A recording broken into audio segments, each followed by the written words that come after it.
All right, what's good, YouTube? This is Boxingwave. Please, if you haven't already, subscribe to the channel, smash that bell notification so you'll be alerted whenever I drop new content. All right, hit the like button if you enjoy the content and all that. Do all that. The like, share, subscribe. This side, support the channel. There's a lot of heavyweight talk going on. All right, and I'm not gonna cover all of it in this one video. Okay, we got some good fights scheduled. Moses Atama, Ajakabayel.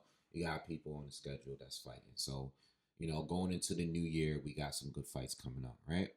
But the recent news, all right, and it's two different parts of this. The recent news earlier this week is Alexander Usyk, who was formerly the undisputed heavyweight champion of the world, that beat Daniel Dubois over the summer, stopping him. He he vacated his WBO title, okay, and at the time he vacated, Fabio Wardley had became the interim WBO champion, right? Parker had that position before, but Parker just recently lost to Fabio Wardley. So once Usyk vacated this title, Fabio Wardley got elevated to full champion. So Usyk is no longer undisputed. He has the other three titles still, but he is no longer undisputed heavyweight champion. Fabio Wardley, which is crazy. Which is crazy. It's phenomenal moves. I know people like to get on people for being this email champion thing. He didn't win it in the ring, but at the end of the day, he did in my eyes because he beat the one other person that everybody at the time wanted to face, Alexander Usyk. Joseph Parker was the guy that everybody wanted to for Usyk to fight next. He already been through Fury. He already been through Joshua. He's been through Daniel Dubois. He's had multiple fights with all three of those guys. And we've heard other guys like a Moses Atama possibly getting a fight. But Joseph Parker, I mean, if you can do have votes in or something where you can get people to vote for who they want to see Usyk fight, it was Joseph Parker. And Parker just got stopped by Fabio Wardley. And Wardley is now elevated. So I think that is a proper champion in my eyes. I think he put in the work. Congratulations to him for being a champion because, like I always say, the dude didn't even really box that long. Wasn't really much of an amateur. Just came in and he's just been beating up all of these fighters that have way more experience than him, and he's stopping all of them too, which is crazy. So salute to him for even giving in, like getting to this position right now to even fight in Alexander Usyk. And I thought the fight was cool. I wanted to see the fight. I do want to see the fight. I think it would with me, it was either 1A and 1B. It's either Caballel or Wardley. And I know they don't have the biggest names yet, but I think that those were the guys, in my opinion, that has earned the right to fight Alexander Usyk. I think everything else is debatable.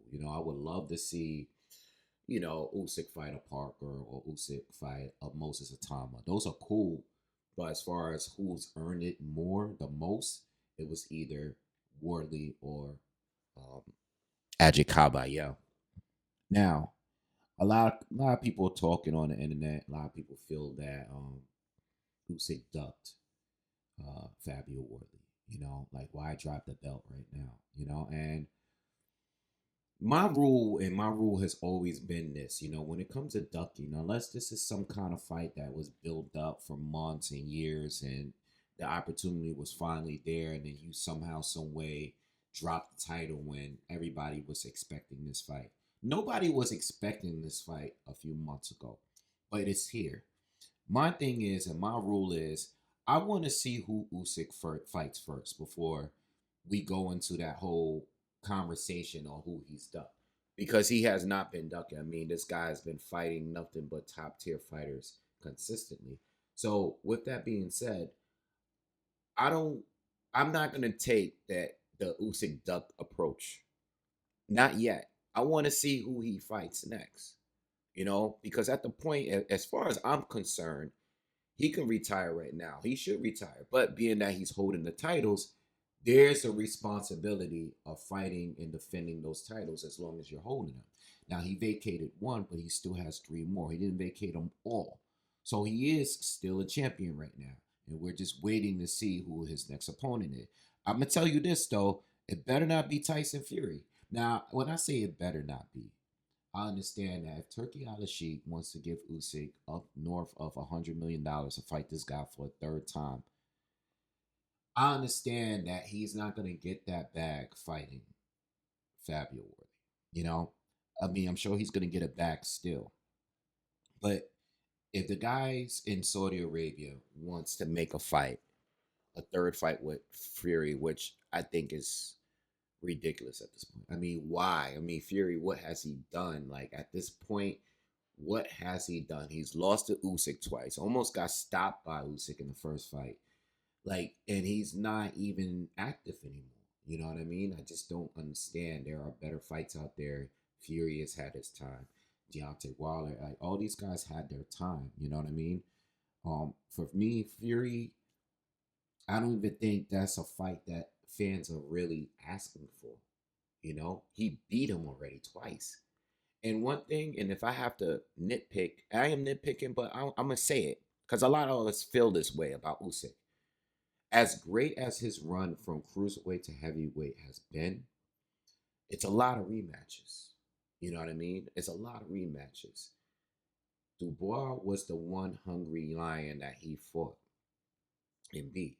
Joshua season, Fury season. I don't want to keep seeing the same kind of fights. You know what I mean? Um, Usyk is his name is he's an ATG at this point, career wise. You might not think so on a heavyweight level, but career wise, he's an all time great to me. But my problem is like I don't want to keep seeing the same thing. I want to see something new. I want to see you be someone that's young, undefeated, and is hungry, and they're coming off a good streak of wins. Even Daniel Dubois, as young and hungry as he was, he had previously been stopped, you know, and he took some shortcuts to get to the top rank. Took, when he lost that fight, to Joe Joyce, you know, there were people that I think should have gotten an opportunity before Daniel Dubois did in that first fight. But the fact that you rematched them, because a lot of people were saying you got to pass with the knockdown, the low blow situation. I understood you could justify the rematch, but it's just been too many rematches. Fury rematch, Joshua rematch, to Dubois rematch. Don't really feel like the Dubois and Joshua rematches really needed to happen. I think he did enough in those first two fights to prove that he was better than those guys. Fury fight was a little bit closer to me, so I can understand. Plus, Fury's a big guy. So I do want to see something different, and that's where Parker, Wardley, and Kabayel kind of comes in for me. I want to see something different. So I'm hoping that it's not Tyson Fury, but I understand that Usyk is at a stage in his career that he probably feels that he don't have to prove nothing to anybody else anymore. And I understand that argument, and I agree with it to a certain extent. But as a champion, you still got to do what you got to do, even when you beat so many guys. So with that being said, and I want to end that part by saying, I want to see who Usyk is going to fight. Because if we react now to him dropping that title, and he comes back around and fights Ajit Kabayel next, and it's all an overreaction, because I don't think that's an easier fight. I don't know which hard fight is more difficult, but to me, it's an equal dangerous fight coming from both. I mean, those guys are coming off great stoppage wins, both of them. So I think, I want to see and wait and see what Usyk's going to do in this very next thing. I've heard so much stuff. I've even heard Usyk possibly going to MMA. Right? I don't know what Usyk is going to really do. You know what I mean? I just want to sit back and wait and see and go on from there. Now, when it comes to Daniel Dubois, which I just mentioned about getting opportunities quicker than other, he normally loses and then he gets a near title situation right after his losses. Like Frank has been able to work that out, his promoter. And he's already in an IBF eliminator with Frank Sanchez, right? Which I also don't understand how he gets a title eliminator because he just got stopped by Adrian Caballero recently. So how are these two guys in an IBF eliminator coming off of two recent losses? I know Frank had a win in between, but he fought a journeyman in between after getting stopped by Adrian Caballero, who has not fought for a title yet. You know what I'm saying? This is the problem I have with the sanctioning bodies in boxing. I would never defend them because they're just too inconsistent. With that being said, I believe that Daniel Dubois pulled out not only because it was Frank Sanchez and it's a risky fight, because Frank Sanchez is a very good boxer, all right, with some sneaky power.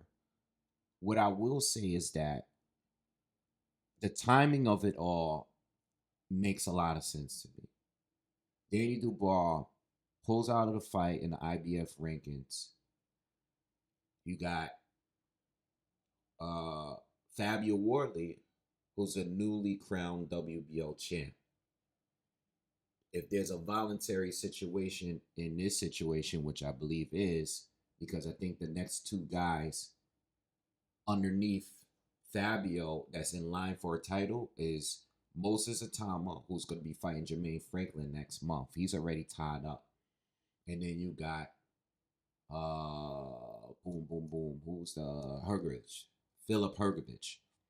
Those guys are the number one and number two ranked WBO fighters. I believe Hergovich is not on the schedule right now. So I believe that Daniel Dubois might have pulled out that IBF rankings because maybe there's an opportunity to fight Fabio Wardley for a title right now. They're both promoted by Frank Warren. It would be a great fight. You got two knockout artists. You know what I mean? Danny Dubois just lost to Usyk, but he just stopped Anthony Joshua right before that. It just makes perfect sense. It'll be a big British fight. They could do the OT, the O2. I don't know if they're gonna do Wembley, but they could definitely at least pack the O2 or whatever arena they want to do out there.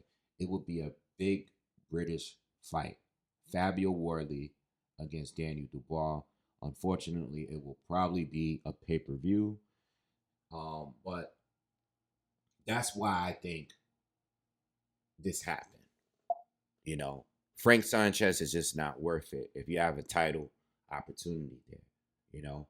And I think if it doesn't work out with Daniel Dubois and he has to do the ranking route, then Fabio Wardley is probably going to end up fighting Philip Hergovich, you know, possible. But we'll see. We'll see. I'm still waiting to hear. I know Adrian Caballero got a fight coming up in January. He's a WBC interim. But I would like to see him get his shot soon too. But I guess we're all waiting to see what Usyk does. But I think the Daniel Dubois move is probably because there's a chance that he might fight Fabio Wardley next. And we all know that's going to be a great fight because someone's definitely getting knocked out. Daniel Dubois is getting knocked out or Fabio Wardley getting knocked out. It is what it is. Anyway, I just wanted to speak on that real quickly. We'll talk more about this coming up. I want to talk a little bit more about most of the time and Jermaine Franklin and some of the other fights in heavyweight. But I will see you guys soon. Y'all have a good day. Peace.